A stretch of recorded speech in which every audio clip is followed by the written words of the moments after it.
गीता और आज मैं आपको कुछ नया सिखाने वाली हूँ। पिछली क्लास में हमने किसके बारे में पढ़ा था? कारक के बारे में। शाबाश, वेरी गुड, बहुत अच्छी क्लास है। तो बच्चों, कारक के बारे में हमने पढ़ा था। आज हम जो नया सीख रहे हैं वो है कारक के भेद। यहाँ पर भी कारक की पहले हम परिभाषा रिवाइज कर लेते हैं, ठीक है। संज्ञा या सर्वनाम के जिस रूप से वाक्य के अनेक शब्दों के साथ उसके संबंध का बोध होता है उसे हम कारक कहते हैं। तो चलो अब हम देखते हैं कारक के भेद। सभी बच्चे यहां देखेंगे, शाबाश। तो सबसे पहला कारक है हमारा कर्ता कारक। कर्ता कारक और इसका कार्य कारक चिन्ह क्या होता है? कार्य करने वाला। जिस शब्द में हम इस्तेमाल करते हैं ना ने, जैसे लड़की ने पाठ पढ़ाया, तो ये है हमारा कर्ता कारक। क्या है ये हमारा?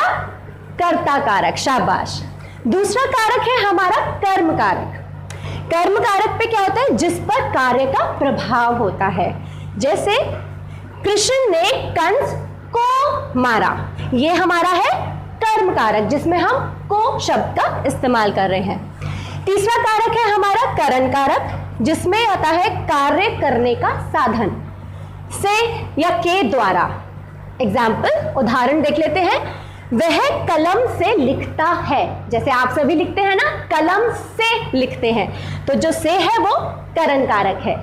फिर है संप्रदान कारक। संप्रदान कारक कौन सा है? देखते हैं। जिसके लिए कार्य किया जाता है। तो बच्चों, जैसे पिता ने पुस्तक के पुत्र के लिए पुस्तक खरीदी, तो पिता अगर पुस्तक ले रहा है, खरीद रहा है, तो वो हमारा कौन सा कारक है? संप्रदान कारक, शाबाश। फिर है आपादान कारक। आपादान कारक है जिससे अलग होने का भाव हो, अलग हो जाता है। क्या अलग हो रहा है? से अलग होना। ये जो शब्द हम इस्तेमाल करते हैं, पेड़ से पत्ते गिरते हैं, तो ये हमारा है आपादान कारक। फिर है संबंध कारक, जिससे संबंध जुड़ता है। पहले अलग हो रहा है कुछ और अब जुड़ रहा है। जुड़ने में का, की, रा, री, रे, ये शब्द जो हम इस्तेमाल करते हैं ये संबंध कारक है। जैसे राम दशरथ के पुत्र थे, ठीक है बच्चों। अगला कारक देखते हैं, अधिकरण कारक, जो कार्य का आधार हो। जैसे में, पर, ये है आपके अधिकरण कारक। इसमें आता है, जैसे अभी देखो आपकी मेज पर पुस्तक पड़ी है, ठीक है, पुस्तक है। लास्ट अंत में हमारा कारक है संबोधन कारक। संबोधन कारक का मतलब है जिसे पुकारा व सावधान किया जाए। हे, अरे, हम कहते हैं हे प्रभु रक्षा करो। तो मेरे प्यारे बच्चों, आपका अब एक होमवर्क है, और वो होमवर्क क्या है? आप सभी बच्चों को कारक की परिभाषा के साथ उसके भेद अपनी नोटबुक में लिख कर आने हैं, ठीक है बच्चों। धन्यवाद। नमस्कार बच्चों, मेरा नाम है गीता और आज हम कुछ नया पढ़ेंगे जिसका नाम है यातायात के साधन। तो चलो पहले हम एक रिवीजन कर लेते हैं। जैसे हम कैसे जाते हैं? अगर हमें कहीं जाना है तो हम क्या यूज़ करते हैं? कोई ना कोई व्हीकल, कोई ना कोई साधन। तो उन्हीं साधनों की बात आज हम करेंगे। हाँ, शाबाश बेटा, बिल्कुल सही कहा आपने। यातायात के साधन, जिसमें आप क्या यूज़ कर रहे हो?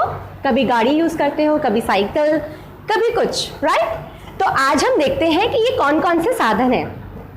देखो बच्चों, आज मैं आपके लिए कुछ नया, देखो कितना मज़ेदार लेकर आई हूँ एक पिक्चर। तो यातायात के साधन में है हमारा पहले स्थल मार्ग। स्थल मार्ग का क्या मतलब है? देखो ये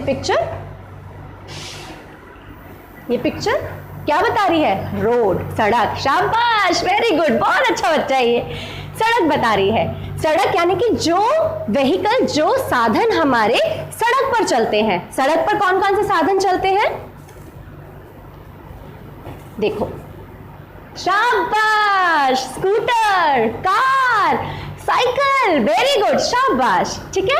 दूसरा हम देखते हैं, और स्थल मार्ग में एक और चीज आती है, पटरी मार्ग। होते तो वो हमारे रोड पर ही हैं, ऊपर ही होते हैं, भूमि पर ही होते हैं, लेकिन वो पटरी पर चलते हैं। जैसे आप कहीं जाते हैं दूर तो क्या इस्तेमाल करते हैं? ट्रेन का। Very good. तो ये है हमारा पटरी मार्ग यानी कि ट्रेन। और ट्रेन का बेनिफिट क्या है कि बहुत सारे लोग आ जाते हैं उसमें, है ना। लेकिन अगर हम कहीं आसपास जाते हैं तो वहां के लिए हम स्कूटर, कार यूज कर सकते हैं। इसमें कम लोग आते हैं और स्कूटर में तो सबसे कम 2 ही लोग अलाउड हैं। चलिए नेक्स्ट देखते हैं, हमारा है जल मार्ग। जैसा कि इस पिक्चर से आपको थोड़ा क्लियर होगा। Yes, very good, very good. पानी यानी कि जल मार्ग जो पानी में है। पानी में मतलब जैसे कभी कुछ ऐसी जगह है जहां पर आपको स्कूटर आप चला के नहीं जा सकते, कार आप नहीं चला के जा सकते, आप पटरी पर नहीं जा सकते, उसको वहां उस पार जाने के लिए आपको इस्तेमाल करना पड़ता है जल मार्ग का, जिसमें हमारे आते हैं नाव, शिप। यहाँ पर बहुत सारे लोग आ सकते हैं और जो नाव होती है उसमें बहुत कम लोग जा सकते हैं जल मार्ग के द्वारा। तो चलिए तीसरा मार्ग देखें। तीसरा मार्ग है हमारा वायु मार्ग। वायु मार्ग में आता है हमारा जो वायु यानी कि आसमान में है। और वायु मार्ग में क्या है हमारा? वेरी गुड, शाबाश, इसको तो सब लोग जानते हैं, शाबाश। ये है हमारा एरोप्लेन। एरोप्लेन में बहुत सारे लोग आ सकते हैं और हेलीकॉप्टर में कम।